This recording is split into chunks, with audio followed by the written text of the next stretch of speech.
Վերջին տարիներին հայկական երկու հանրապետություններում կառուցված փոքր հեկերի մեջ ամենամեծը կառուցվում է Քարվաճառի շրջանում։ Առաջին անգամ գործարկվելու է 12 մեգավատանոց դրվածքային հզորությամբ կայան, տարեկան 70-ից 80 միլիոն կիլովատ էլեկտրաէներգիա արտադրողականությամբ, ինչն Արցախի էլեկտրաէներգիայի սպառման 20-25%-ն է կազմում։ Շահագործումը նախատեսված է 2 ամսից։ Ջերմաջուր հիդրոէլեկտրակայանի շինարարական աշխատանքների ընթացքին Արցախի նախագահ Բակո Սահակյանն է ծանոթացել։ Մասնավորի խոշոր ներդրման ու կառավարության աջակցությամբ ծրագիրը հավակնում է Արցախի համար ապահովել էլեկտրաէներգիա արտահանող երկրի համբավ։ Հուսով ենք, որ ամեն ինչ նորմալ է եւ ամեն ինչ նորմալ կաշխատի եւ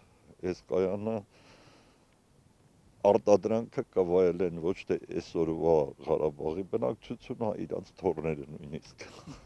Հաշվի առնելով Շահումյանի շրջանի յուրահատկությունը, ծրագիրն ավելի քան կարևորվում է։ Ջրային մեծ պոտենցիալը հմայել է ներդրող 4 ընկերությունների, որոնք գործին գցել են արտասահմանյան մասնագետների, արդյունքում բարձրակարգ ու հեռակառավարվող համակարգ ստանալու համար։ Գերմանական արտադրության սարքավորումներով գլխամասն ու ջրարը կառուցված է, խողովակաշարի կառուցումն ընթացքի մեջ է։ Շինարարական աշխատանքները մեկնարկել են 1 տարի առաջ։ Արցախի տնտեսական առաջընթացի առանցքային ոլորտում էներգետիկայում ծրագրերը շարունակական են լինելու։ Այն որ այս տարի